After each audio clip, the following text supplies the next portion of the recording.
Alright, hello and welcome to Call the Wild Outdoors. It's Thursday night and I have a fishing report for you. I've been busy reading emails, so we'll get right to it here in just a couple seconds. I've had a lot of information this week. I went to Wisconsin last weekend and did a little short fishing. And we caught some bullheads. My daughter-in-law caught a perch. I got some sheephead and some channel cats, so it was a good time. Sunday the action was pretty good.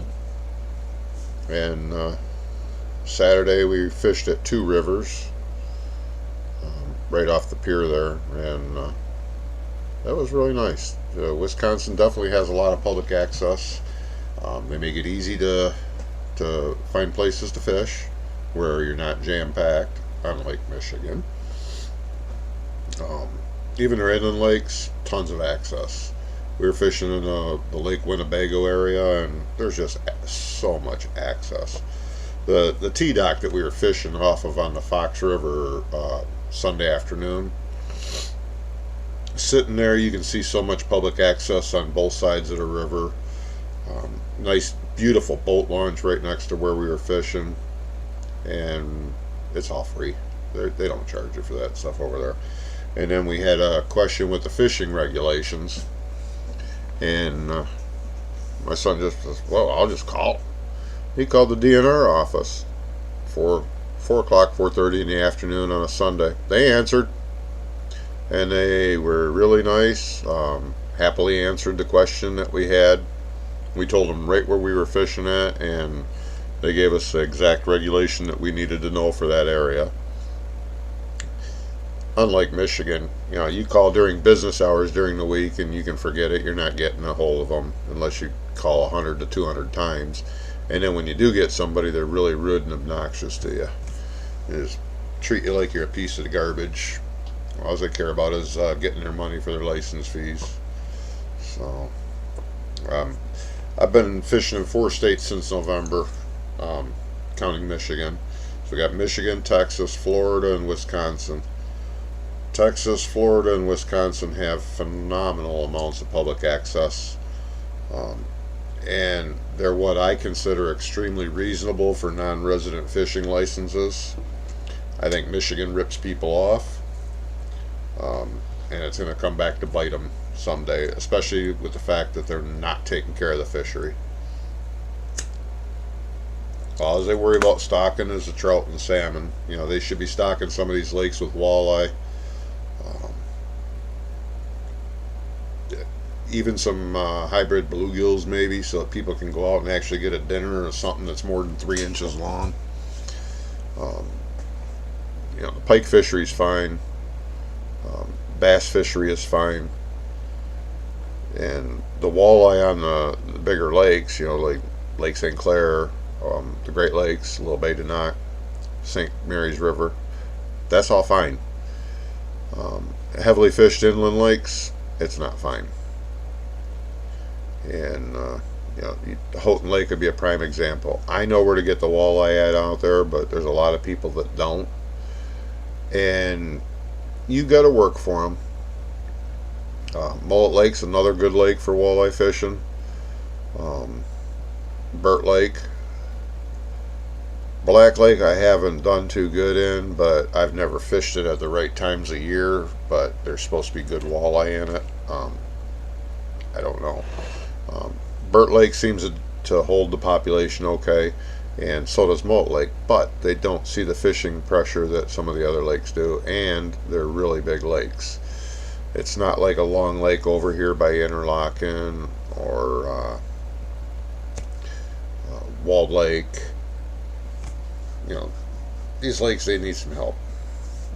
The state's just letting it go to heck, and as long as they get their money, that's all they care about. So, said my piece. Really need to have our governors not pick who's in charge of the DNR. That should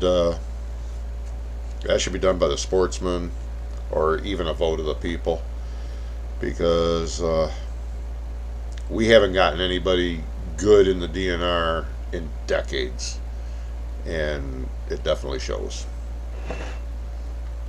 So let's go to the fishing report. We're going to start down at Lake Erie.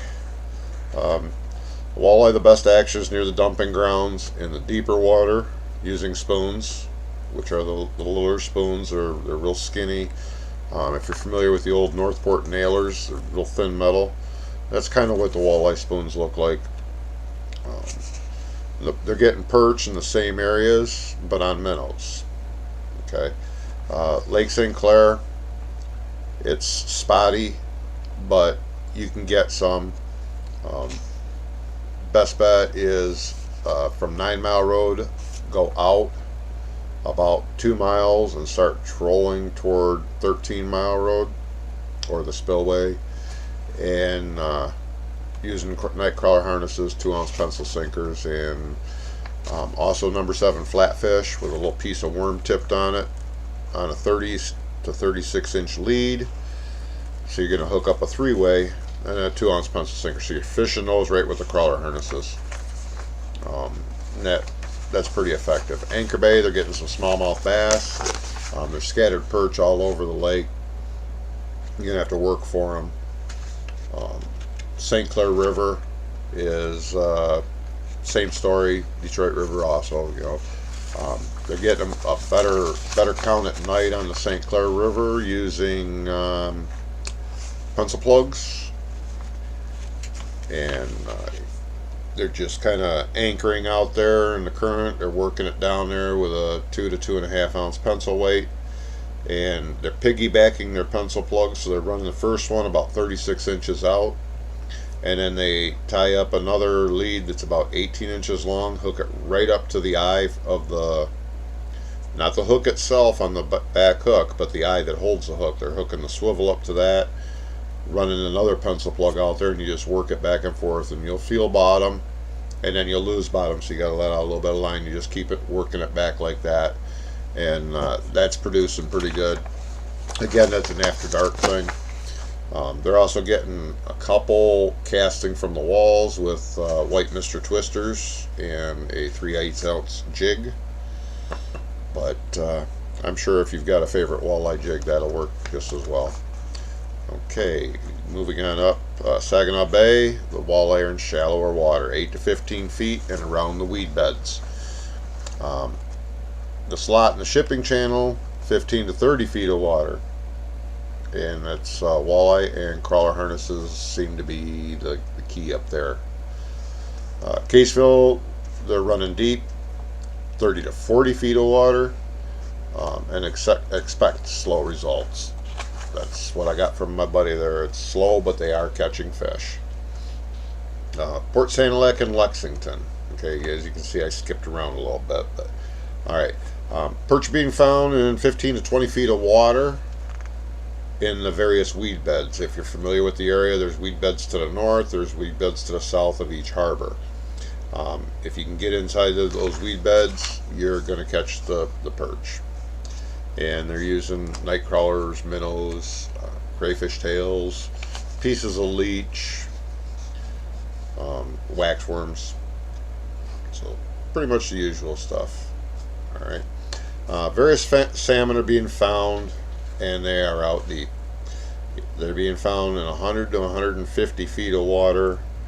They're using lead core and downriggers 60 to 85 feet down. Okay, and I'm going to tell you right now, the fish being deep right now is pretty much happening all around the state. But we'll get into that in a little bit, because I got a little hope for everybody here. Okay, Port Austin, Port Hope, and Harbor Beach. Good catches of walleye using harnesses around 30 to 40 feet of water. The fish are coming on boards using crankbaits, but the crawlers are king currently. Harbor Beach area, they're also getting some salmon in 100 to 150 feet of water, 50 to 90 feet down using lead core and riggers. Spoons and flies, and some meat rigs are starting to go off there. Okay, Augury, walleye on harnesses, 30 to 60 feet of water, as well as a few nice perch. And those are coming on the harnesses as well. So they're getting bonus perch. From what I understand, 14 to 16 inch brackets is not quite the norm, but common. Alright, Tawas. They're getting a few steelhead and Atlantic salmon, and they're being caught in 45 to 90 feet of water using stick baits and spoons. Okay. Other than that, the walleye situation, they're getting a few in them same depths, 45 to 90 feet of water. What walleye are doing in 90 feet of water, I have no idea. But my contact told me that most of the guys are just going out of Tawas and heading toward Augury. So you can take that for what it's worth. Oscoda. Okay, so we're moving right up around the bend. You're getting cohos, pinks, and steelies in 100 to 150 feet of water, with a very occasional king and Atlantic salmon being caught. Greens and blues, flies, and glows toward evening. And those are running 70 to 110 feet down. So again, they're deep. Okay, Rogers City area, lots of action straight out. 70 to 120 feet of water with a very mixed bag. Fish are hitting high from two colors. This is one of the few exceptions to the deep fish that I have. They're catching them on 2-color lead core all the way up to 7-core lead core. They don't seem to be running anything else out there. Okay, so 70 yards back of the boat, not bad. Okay, spoons, flies, little meat action. Colors are the same old, greens, blues, blacks, and then there's a few whites and glows that are taking fish too. Tip of the mid area, so we're getting up around Sheboygan and all that other stuff. And let's see, all the way to Petoskey, Charlevoix, and Harbor Springs. Salmon are showing up, but not in high numbers. 100 plus feet of water, 70 to 90 down. The lake trout are still plentiful in those areas though, and they're getting a lot of 20-pound plus fish. Leland, still lots of good lake trout action with a lot of big fish being caught, and the salmon are showing up in the deeper water. So if you want to try for salmon, after you play with the lake trout for a little while, head on out to the deeper water. Or you can do what some guys do, and they go after the salmon before light, and then they'll come in and play with the lake trout. Okay. Leland. I think I just covered that. I got it wrote down twice. My bad. Okay. Frankfort. This is my home port. There are still some fish out there. Some of the reports I'm getting are pretty bleak, but others are positive. Now, the fish are out there. Most boats are trolling, getting 3 on per trip. That's the average. Okay. The fish are out deeper. 150 to 280 feet of water. 70 to 150 feet down, and it's day by day around here. Okay, one day the bite is really good, and you wonder what happened. You'll have 12, 13, 14 fish on in no time at all. The next day you go out and you're working. Okay, so the lake trout action remains good at the typical spots: the Herring Hole, the Bank, and 6 Mile Reef, which is up in the Platte Bay area. Greens, blues, spoons, and flies. Okay, Bill, how you been doing?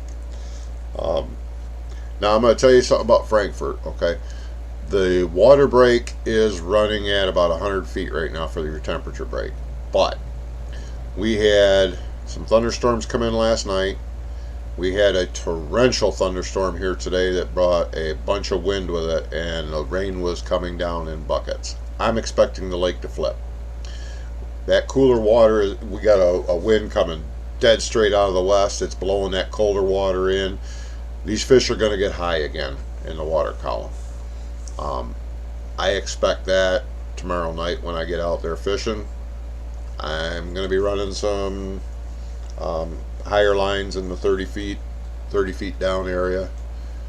A lot of times you don't graph them high fish, but you'll pick them up. So I will be running at least one line in the 30 37, somewhere around in that area.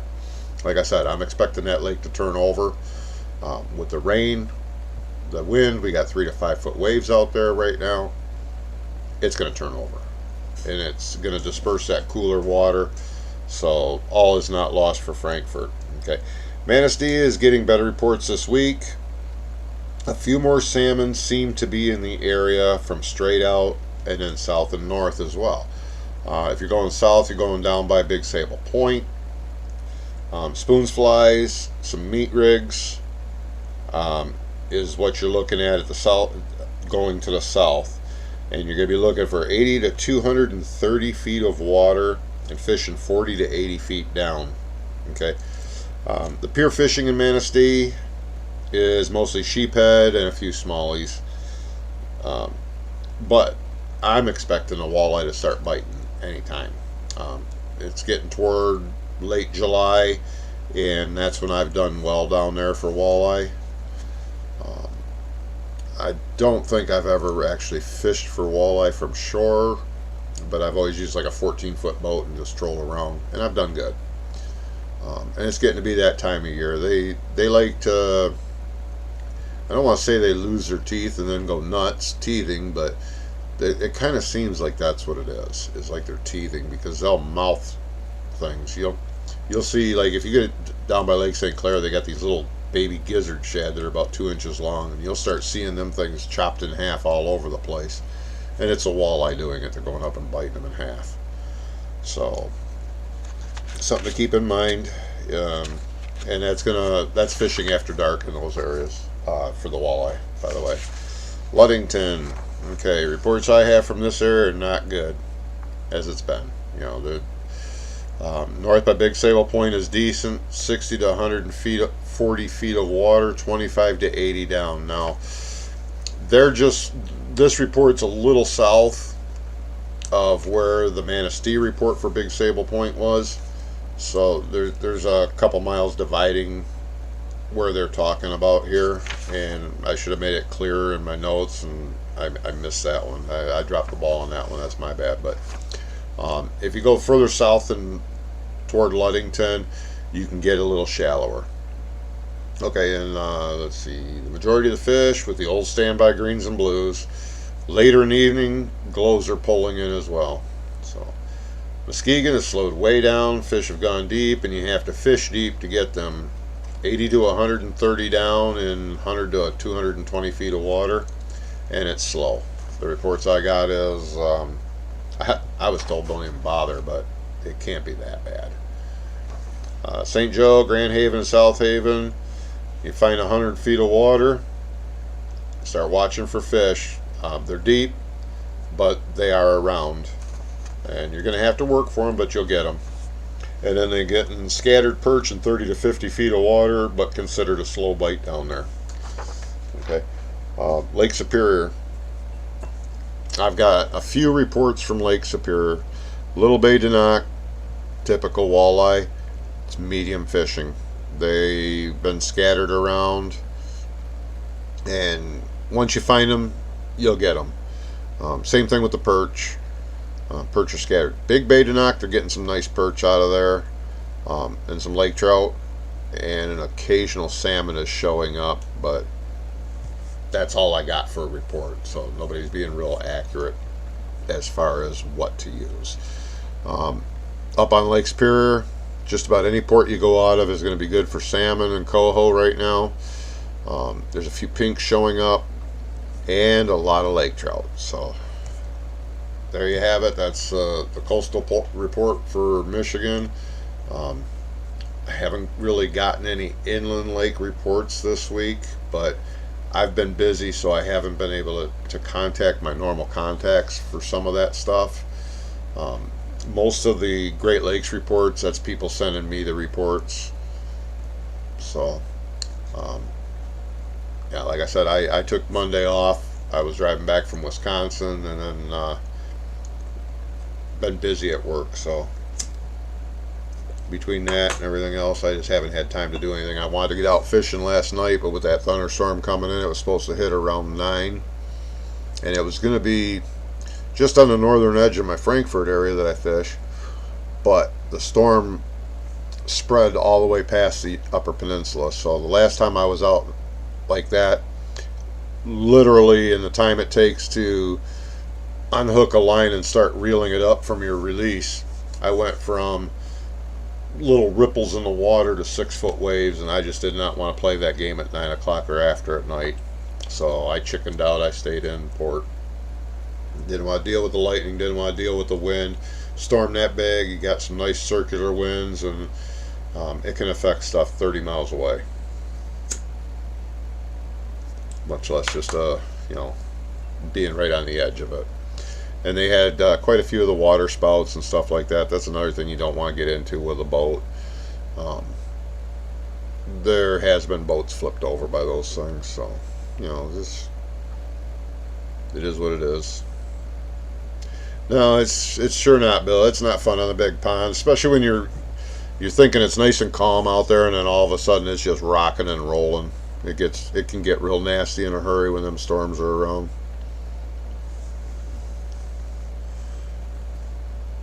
Well, that's good. You got your truck back too.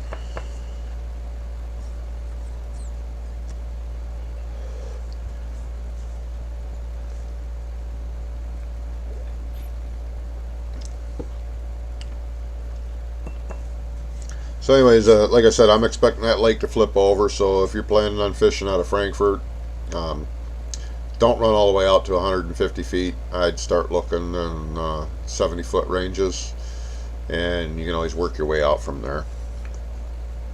It wouldn't surprise me if that temperature's already changed out there. That's the one thing about being so close to deep water is we'll flip on a whim out there. On that same note, we'll go from water that's 52 degrees and it'll jump to 67, 69 degrees in a matter of hours. Just depends on the currents, the winds, and everything else.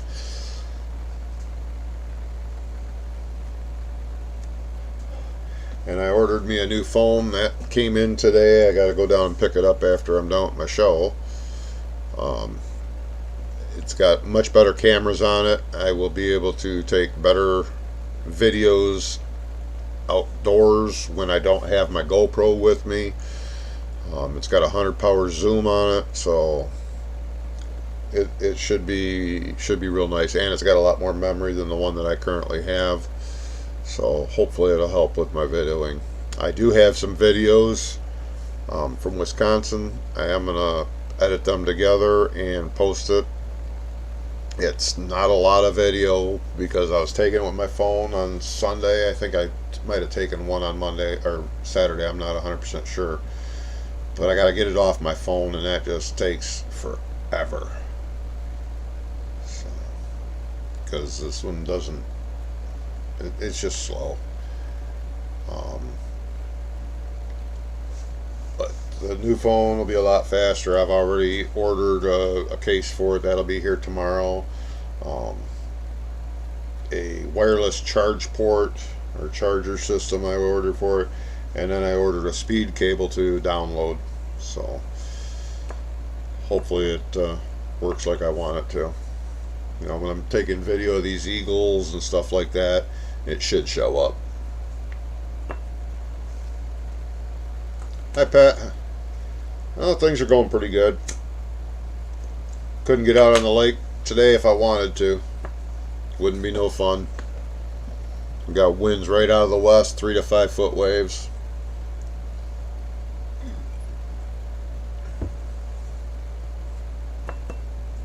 And more thunderstorms moving in.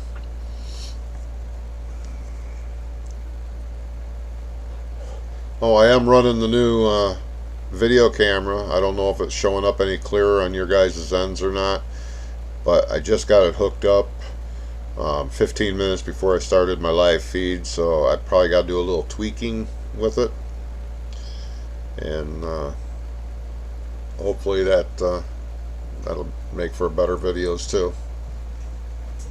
Okay, good. I know the one that was built into the laptop wasn't all that, so I am going to be hitting the lake hard this weekend. I'll be hitting it tomorrow after work. Saturday and Sunday. So hopefully I can give you guys a up-to-date report. But I do think the fishing's gonna really go nuts this weekend out there. I just feel it in my core that lake's gonna flip and them fish are gonna be there.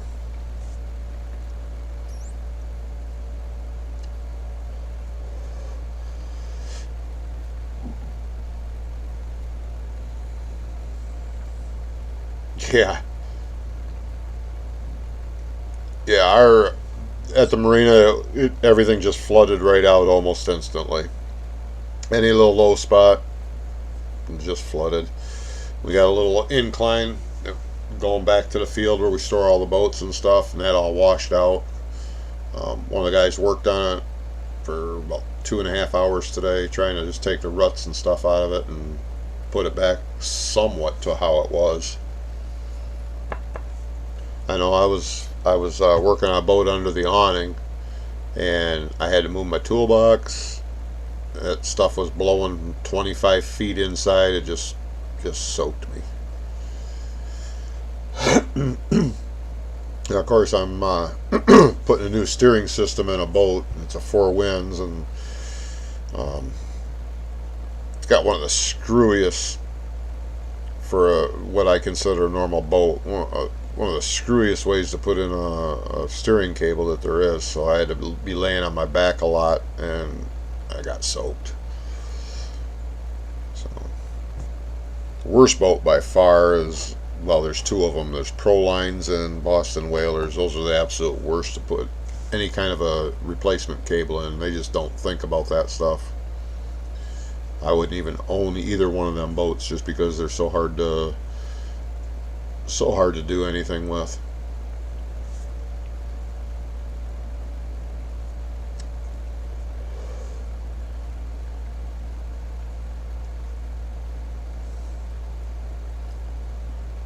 We still got the winds from them storms though, Pat. She's just a whistling. I know one of my customers came in today and he showed me a flagpole that's out in front of the place that he works at. And it's been there for 40 years and it was bent right over in half.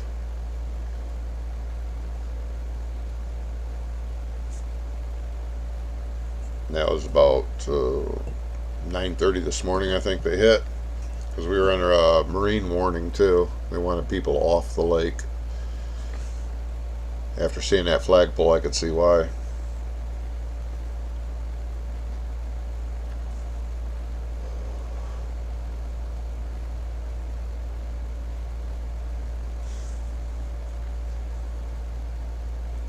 I'm going to be doing a camping video pretty soon too. Got that new camper that I bought. It's not brand new, obviously. It's just new to me. And I'm going to take it, I think, up to Tequamanon Falls, or the area up there. And I think I'm going to do a little brook trout fishing. And I might go off the Whitefish point at the boat harbor there. Might try to catch some of them big pike that swim around there.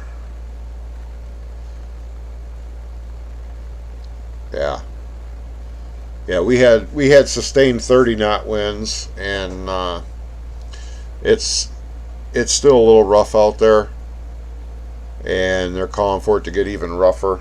I know we had a lull. We had the 3 to 5s with some occasional 7s out there when that storm was here, and then it slowed down or calmed down to a 2-foot or less, and they were calling for 3 to 5 footers, and best I could figure out on the hourly report was it was going to be starting about 6 o'clock. It was going to start rocking and rolling out there again. It's still sunny, but there's a lot of dark clouds out there too.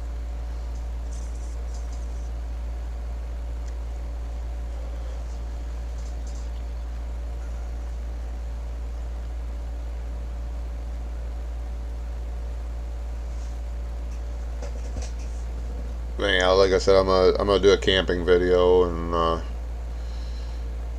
do some brook trout fishing and some pier fishing, and I'll probably do the touristy thing, go walk up by the museum and stuff like that.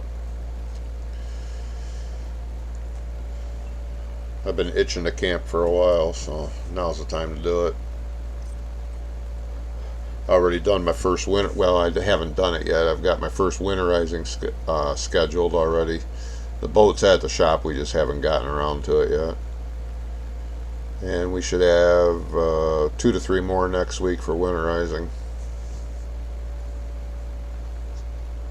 Boggles my mind how anybody can put their boat in the water for 2 weeks and then have it winterized. It'd be just, in my opinion, so much easier to just rent a boat for the 2 weeks you're up here. The storing them things is the absolute worst thing you can do to a boat.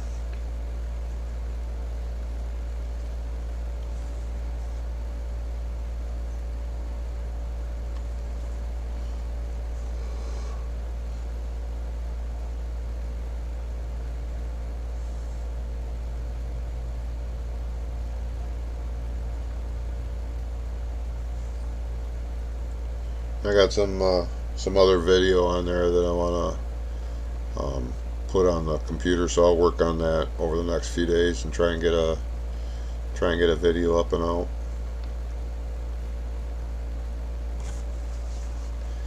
And I'm cleaning out my my room. I'll be moving my whole works into my man cave, I guess you could call it. Hey Greg, how you doing? Okay, Pat. Those ain't pleasant conversations, but we'll talk to you later. You have a great weekend also.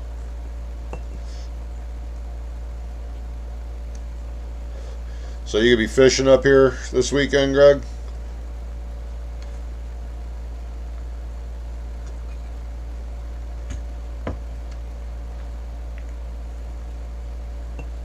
Okay.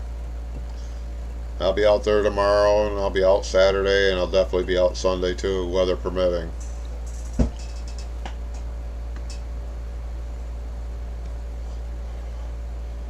Sunday afternoon? Okay. How big a boat you running?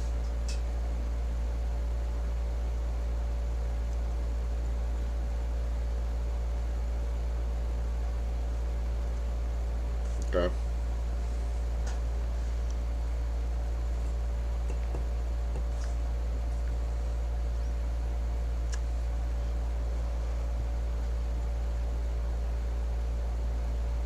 Okay, so you're big enough then. And sports crafts are good boats. I used to have an old sport craft, 1967, and she'd handle the rough stuff. She was light, but she'd handle the rough stuff. Now I got a Penyan and a slick craft.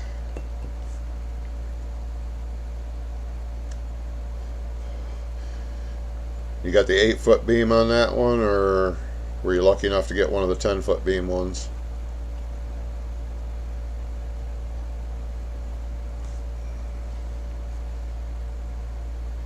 Oh yeah, I wouldn't own anything but a hardtop anymore. 8.6. Okay.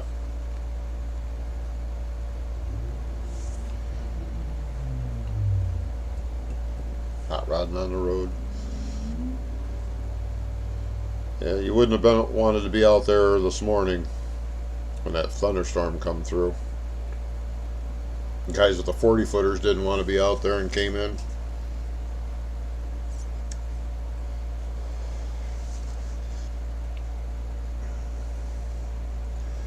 I don't know if you heard the fishing report or not, but I'm expecting that lake to flip over. They won't be down as deep. The thermocline right now is running 100 feet. But we've got a pure west wind right now, so it's going to be blowing some of that cold water in, and it's going to churn things up. And then with you fish Frankfurt before, you know how the currents are out there. That'll churn up that water. It'll cause it to flip, and them fish will be high all weekend. I'd almost bet money on it.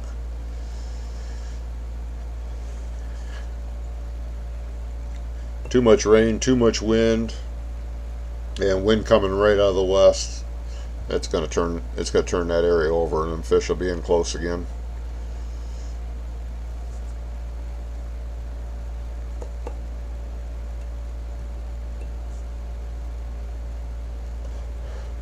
If it doesn't, I'll let you know Sunday sometime. I got your number, and let you know what depth you need to go out to. Right now they're running right out to 150 foot and setting up, but I have a feeling by tomorrow night people will be able to set up in 70 feet of water and catch fish. I've seen this lake do it 2 inch out here. Like I said, if I was a betting man, I'd probably bet money on it.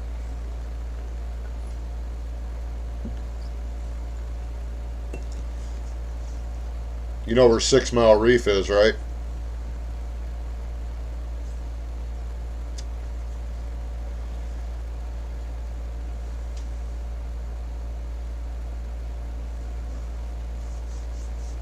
Up past Betsy Point. They're still smashing the lake trout there anyway, so you know, if you can't find the salmon, go play with the lake trout.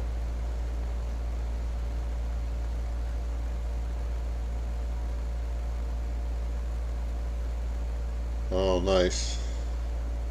That's always fun.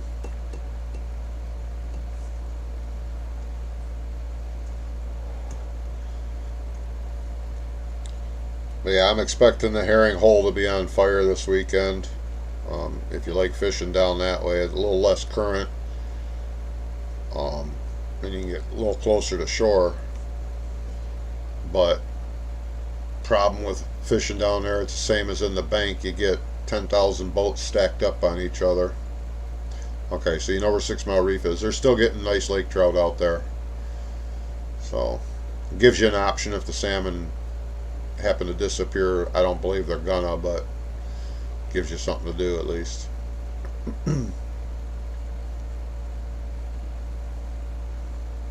And we still got steelhead around as well, so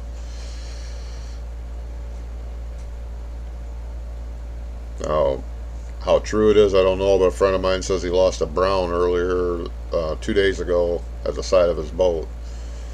He just told me about that this evening. I seen him in the store. So maybe there's a few browns out there still hanging around.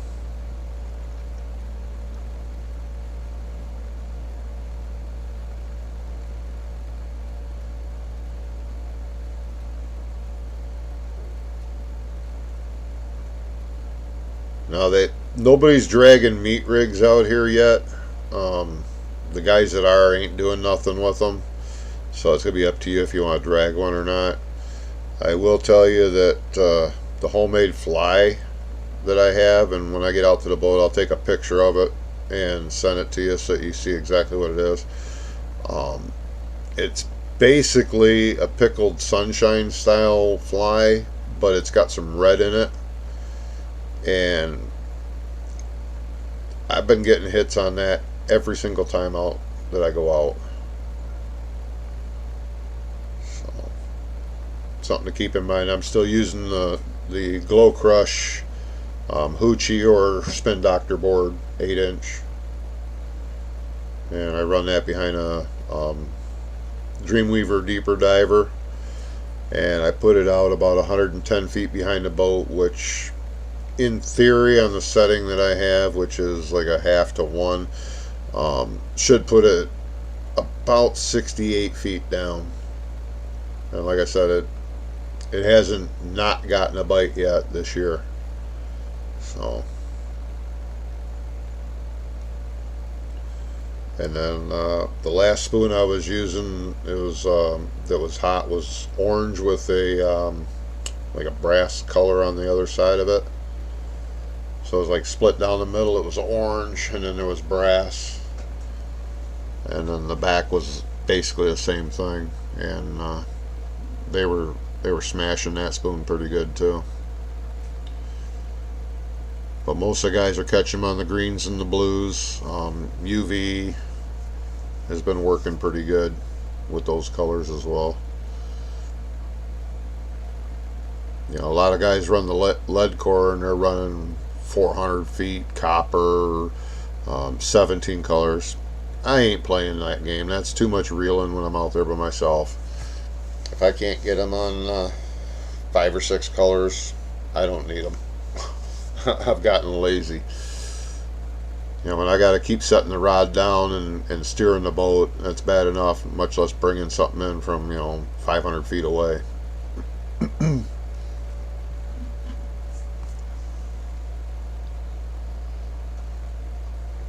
Now, if you got people on your boat, well, that's different. But for me, it's hard enough by myself without having to reel in the fish from a half mile away. And I've been getting them on the downriggers and the dipsies, so no sense changing up. If I get somebody to go out with me tomorrow or Saturday, I'll probably run a couple leads, but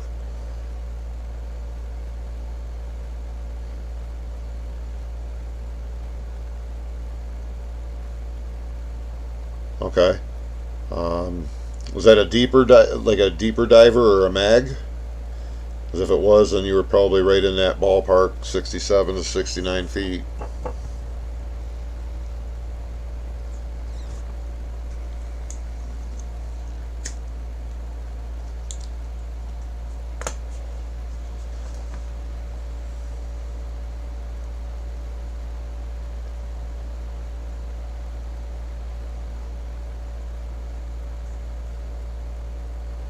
I know I'll probably, if I send a lead core out this weekend, I will be putting a J plug on it. I'll just be running a smaller J plug because I think those are about to turn on as well.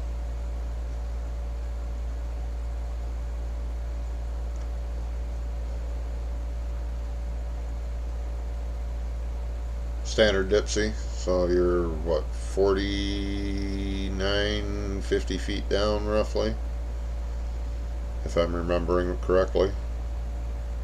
My memory sucks, so that's why I had to write down the fishing report. Everybody was sending them in to me or calling me on the phone, and I started writing notes and then I printed it out.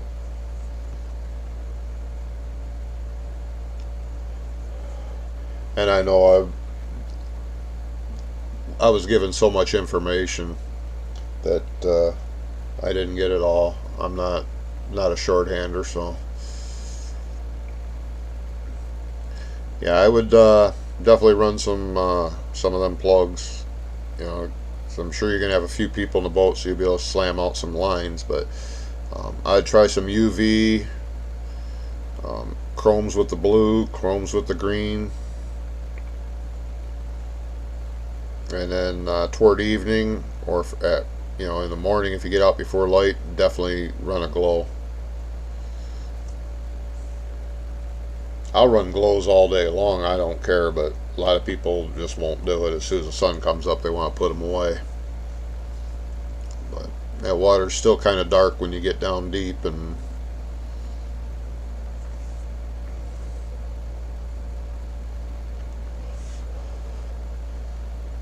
okay, I'm getting ready to call it a night on here anyways. I gotta run down 60 miles one way and pick up a new phone, so maybe we'll see you this weekend.